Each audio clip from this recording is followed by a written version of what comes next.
नमः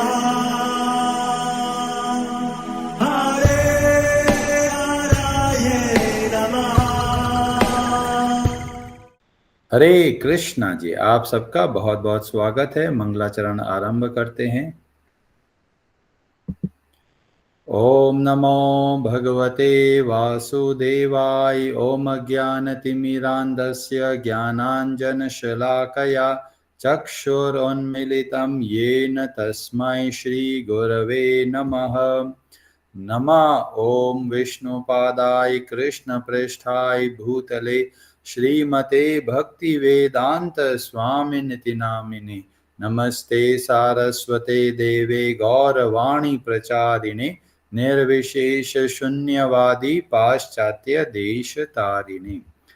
जय श्री कृष्ण चैतन्य प्रभु नित्यानंद श्री अद्वैत गदाधर श्रीवासादि गौर भक्त वृंद। हरे कृष्ण कृष्ण कृष्ण हरे हरे, हरे राम राम राम हरे हरे।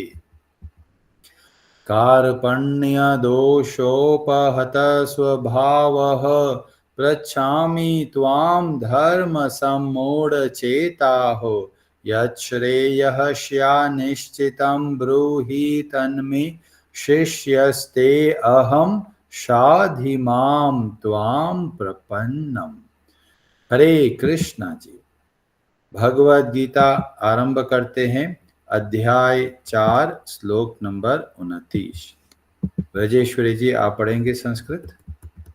हरे कृष्ण। अपाने जुहवति प्राणं प्राणे अपानं तथा परे प्राणापान गतिरुद्ध्वा प्राणायामपरायणाः अपरे नियत आहारः प्राणानां प्राणेषु जुहवति। हरे कृष्ण। हरे कृष्ण।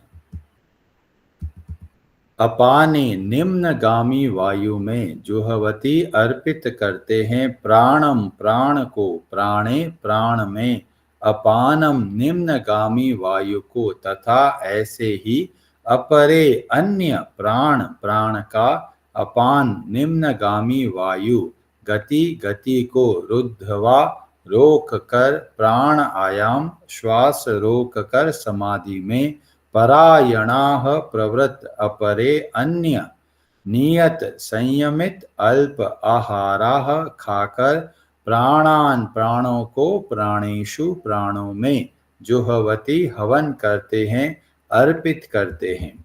अन्य लोग भी है जो समाधि में रहने के लिए श्वास को रोके रहते हैं, प्राणायाम। वे अपान में प्राण को और प्राण में अपान को रोकने का अभ्यास करते हैं और अंत में प्राण अपान को रोक कर समाधि में रहते हैं। अन्य योगी कम भोजन करके प्राण की प्राण में ही आहुति देते हैं। हरे कृष्णा जी।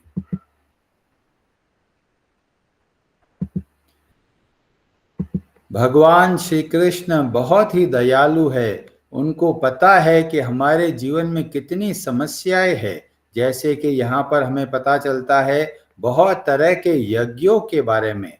पर कई लोग बोलेंगे, प्रभु जी हम तो कलयुग में हैं, हमारे पास बिल्कुल भी समय नहीं है। कई लोग बोलते हैं श्वास खाने की फुर्सत नहीं है। कई लोग बोलते हैं हम तो खड़े ही रहते हैं। कई लोग तरह तरह की बातें बोल के कहते हैं कि हमारे पास समय नहीं है। तो ये इतने सारे यज्ञ बताए गए, ये तो करने के लिए समय चाहिए। कोई बोलेगा जी प्राणायाम के लिए तो समय नहीं है। फिर यहाँ पर हमें भगवान श्री कृष्ण की दया देखने को मिलती है। भगवान ने बोला कुछ भी समय नहीं है, एक ऐसा यज्ञ बता रहा हूं जिसका हर कोई पालन कर सकता है, हर अवस्था में पालन कर सकता है। और वो क्या बोला? भोजन। केवल भोजन करते करते हम लोग यज्ञ कर सकते हैं। भोजन तो हर कोई करता है, चाहे छोटा हो, चाहे बड़ा हो, चाहे बूढ़ा हो, हर एक तो खाना खाता ही है। तो भगवान इतने सरल तरीके से इस यज्ञ के बारे में बताते हैं। ये भोजन करना यज्ञ कैसे बनेगा? तो भगवान एक शब्द जोड़ा, नियत। नियत का मतलब हुआ संयमित भोजन करना। केवल इतना करने मात्र से यह एक यज्ञ बन सकता है।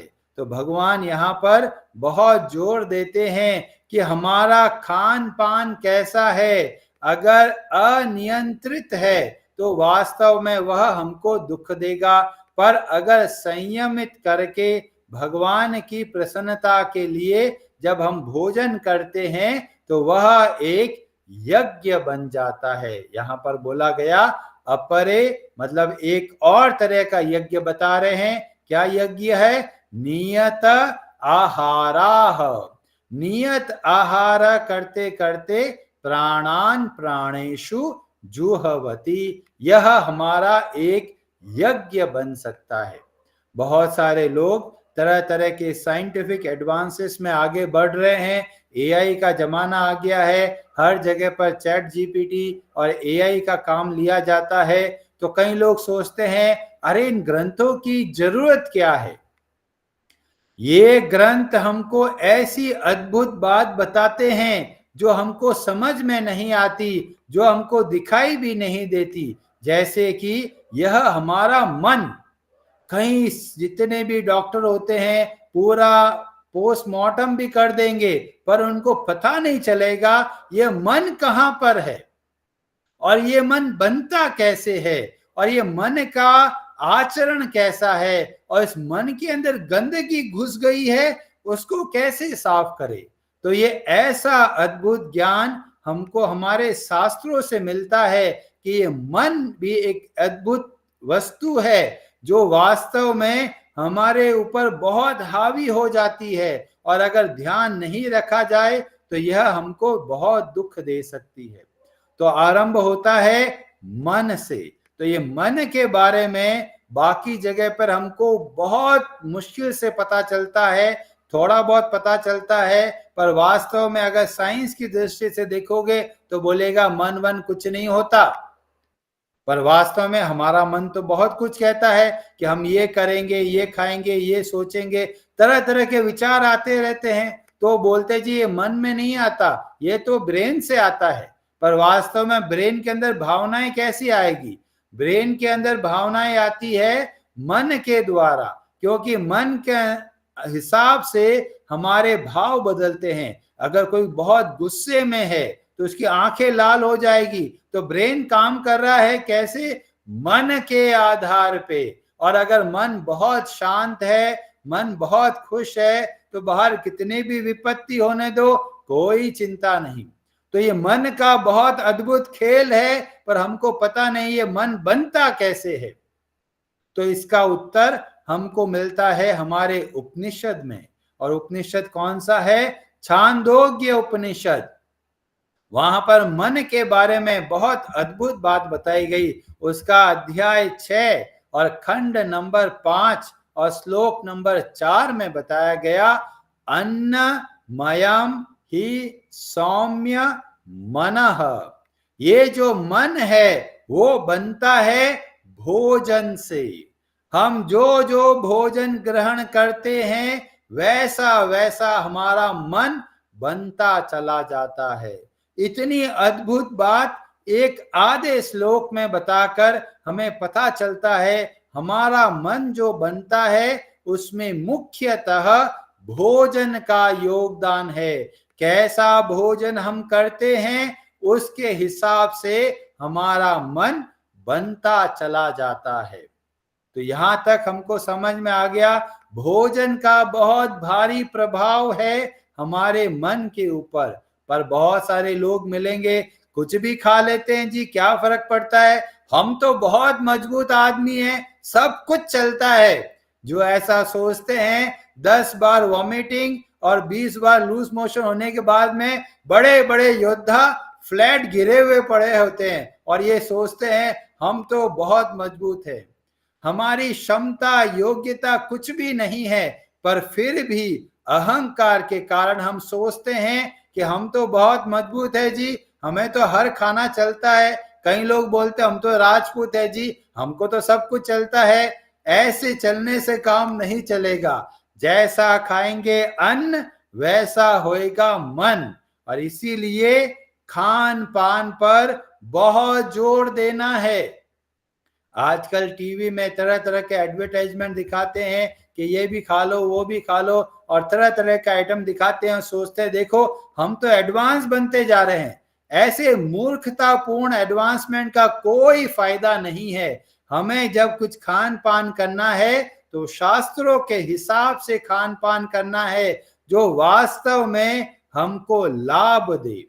अब भोजन का और मन का और बुद्धि का और हमारे जन्म मरण का क्या संबंध है, इसका वर्णन हमको मिलता है छांदोग्य उपनिषद के 7वें अध्याय के जो खंड 26 है, वह श्लोक नंबर 2 में बताया गया कि खान पान कितना महत्वपूर्ण है। क्या हम खाते हैं वो कितना हमारे जीवन पर प्रभाव डालता है। वहां पर बताया गया आहार शुद्धौ। जब हमारा आहार, जब हमारा भोजन कैसा हो, शुद्ध हो, सात्विक हो, तब क्या होगा, सत्व शुद्ध हो, हमारा मन शुद्ध होगा। जितना हम सात्विक भोजन करेंगे उतना हमारा मन शुद्ध होगा। जितना हमारा मन शुद्ध होगा उससे क्या होगा, तो बोला ध्रुव स्मृति है। हमारी जो बुद्धि है वो ध्रुव होगी। ध्रुव का मतलब अटल होगी, एकदम डिटरमाइन होगी, एकदम क्रिस्टल क्लियर होगा। क्योंकि बुद्धि के अंदर सबसे बड़ा दोष होता है भ्रम का। भ्रम का मतलब होता है क्या ये मैं करूं या फिर मैं ये करूं, या फिर मैं यहां जाऊं या फिर ये करूं। तो बहुत जो कंफ्यूजन होता है, इसका मतलब हमारी बुद्धि स्थिर नहीं है। तो यहां पर बताया गया जब आहार शुद्ध होगा तब क्या होगा, हमारा मन शुद्ध होगा। जितना मन शुद्ध होगा उतना हमारी स्मृति, उतना हमारी बुद्धि क्या होगी, ध्रुव मतलब स्थिर होगी। जब हमारी बुद्धि स्थिर होगी तब क्या होगा, उसका वर्णन आगे मिलता है कि जितनी बुद्धि स्थिर होगी तब क्या होगा, हम सही निर्णय ले पाएंगे। और जितना सही निर्णय लेंगे हम अच्छे रास्ते की ओर बढ़ते चले जाएंगे। और उससे क्या होगा, सर्व ग्रंथि नाम विप्र मोक्ष। हम अपने कर्मों के बंधनों से मुक्त हो सकते हैं अच्छे कार्य करते हुए। और अच्छे कार्य करने के लिए हमको चाहिए बुद्धि जो स्थिर हो। दूसरे अध्याय के अंदर भी भगवान श्री कृष्ण स्थिर प्रज्ञ के बारे में बहुत विस्तार से बताते हैं और जोर देते हैं बुद्धि की स्थिरता होना बहुत जरूरी है। जितनी हमारी बुद्धि स्थिर होगी, स्टेबल रहेगी, उतना हम कार्य बहुत अच्छे से कर पाएंगे, हम सही निर्णय ले पाएंगे। कई बार ऐसे होता है कि लोग घबरा जाते हैं और घबराने के कारण गलत निर्णय ले लेते हैं और बाद में पछताते हैं। या फिर कभी कभी कई लोग बहुत क्रोध में अनाप शनाप बोल देते हैं और उससे परिवार के संबंध खराब हो जाते हैं और बाद में वो लोग दुख पाते हैं, अरे हमने ऐसा क्यों बोला। तो ये सब जुड़े हुए हैं एक दूसरे से। और यहाँ पर पता चलता है ये सब जुड़ा हुआ है हम कैसा खान पान करते हैं। जितना हम सात्विक शुद्ध भगवान को अर्पण किया हुआ प्रसाद ग्रहण करते हैं उतना हमारा जो मन है वह शुद्ध होता चला जाता है, उतना ही हमारी बुद्धि स्थिर होती चली जाती है। और उस तरीके से सही निर्णय लेते हुए हम अपने कर्मों के बंधनों को से मुक्त हो सकते हैं। इतना भारी प्रभाव है हमारे खान पान का हमारे जीवन के ऊपर। पर लोग होते हैं कहीं पर भी खा लेते हैं, कुछ भी खा लेते हैं, किस भी अवस्था में खा लेते हैं। ये ऐसे हैं जैसे कोई पशु होता है, पशु के आगे तगारी होती है, जिस बट्ठल होता है जिसमें जो खाने का सामान रख देते हैं, जब भी रखा खाना शुरू कर दिया। कई लोग बोलते हैं कि प्रभु जी बहुत कमजोर है जी, इसीलिए बहुत बार खाते हैं खाना। तो इतनी बार खाना खाने से शरीर मजबूत नहीं बनता। जब यहाँ पर नियत शब्द का प्रयोग किया, इसका मतलब है भगवान बोल रहे हैं संतुलित भोजन करना है। संतुलित भोजन का मतलब न कम और न ज्यादा, जितनी आवश्यकता है उतना भोजन हम अगर करेंगे तो यह एक यज्ञ बन सकता है। अभी कई लोग बोलेंगे कितनी आवश्यकता है, ये हमको कैसे पता चलेगा? तो इसका उत्तर हमको आयुर्वेद में मिलता है, जिसका डिस्कशन हम लोग अगली कथा में करेंगे। हरे कृष्णा जी, आप सबका बहुत बहुत धन्यवाद। आपका कोई प्रश्न हो आज की कथा के संबंध में तो आप पूछ सकते हैं। और आज की कथा से आपको क्या शिक्षा मिली, अगर आप कुछ कहना चाहते हैं तो आप कह सकते हैं। अनु माता जी, आप कुछ कहना चाहते हैं? हरे कृष्ण प्रभु जी। हरे कृष्ण प्रभु जी, आप जैसे प्राणायाम से आज जैसे खाने के बारे में उस पर पॉइंट पे आए हैं, और जैसे हम आजकल देख भी रहे हैं कि बाहर जैसे जो खाना है उसमें कभी कुछ कोई प्रॉब्लम है, कभी कुछ है। पर कई बार प्रभु जी सिचुएशन ऐसी होती है कि हम जैसे कहीं गए हैं और बहुत जो है वो तीव्र अंदर से शायद आप बोलेंगे कि मन की इच्छा के कारण हमें जो है वो भूख लगती है। तो वो कई बार आप जैसे आप कहते हैं कि ट्रेनिंग की कमी के कारण ऐसा होता है। तो हम लोग जो है वो वहां पे एकदम से कई बार या तो बच्चों के साथ में ऐसे भूल जाते हैं। तो उस चीज को एक स्थायी तरीके से कैसे हम मतलब ला सकते हैं और धीरे धीरे अपना सकते हैं? एक तो ये आप इसका बताइए, और दूसरा प्रभु जी कल एकादशी है तो आप उसके बारे में भी थोड़ा बोल सकते हैं। हरे कृष्ण। हरे कृष्ण। कल एकादशी है तो आप लोग सब अच्छे से एकादशी के व्रत का पालन कीजिए। और नियत आहार के द्वारा भगवान श्री कृष्ण बताते हैं एकादशी वाले दिन हमको बहुत कम खाना खाना है, जितनी हमारी आवश्यकता है उतना खाना है। अगर हो सके तो केवल फ्रूट खाइए, और अगर आप कर सके तो केवल पानी के ऊपर रहिए। ये वास्तव में बहुत सारी बीमारियों में हमारी मदद कर सकता है। 15 दिन में एक बार अगर आप खाना नहीं खाएंगे तो ये आपके लिए बहुत लाभदायक है। कई लोग सोचते हैं अरे भूखे मारकर भगवान को क्या प्रसन्नता मिलती है, भगवान नहीं चाहते हमको दुख देना। ये जब उपवास के बारे में बताया जाता है तो हमें बताया गया कि इन उपवास के द्वारा हम अपना स्वास्थ्य को बहुत अच्छा रख सकते हैं।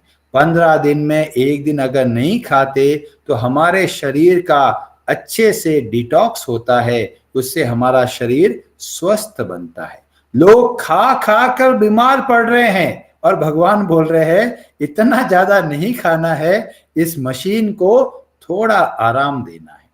तो ये एकादशी का व्रत आया है तो आप जरूर यथासंभव आप उपवास करने का प्रयास करें। और अनु माता जी का पहला प्रश्न बहुत महत्वपूर्ण है, पर इसका बहुत अच्छे से मेरे को जवाब देना है। जो आगे अभी भोजन का प्रसंग चलेगा तब मैं इसके बारे में और बताऊंगा। प्रेम बंधु प्रभु जी, आप कुछ कहना चाहते हैं? प्रभु जी, हरे कृष्णा प्रभु जी, जो आपने बताया वो बिल्कुल सही है। वेस्टर्न साइंटिस्ट को अभी प्रीसीडिंग ईयर में यही नोबेल प्राइज मिला कि भाई 15 डेज के बाद में अगर बॉडी की कंप्लीट फास्टिंग की जाती है तो बहुत अद्भुत परिणाम देखने के लिए मिलते हैं, और ऐसी गलत सेल्स शरीर के अंदर डेवलप नहीं होती हैं। इसलिए बहुत बहुत धन्यवाद आपका इस पे बताने के लिए। हरे कृष्णा जी। हरे कृष्णा जी।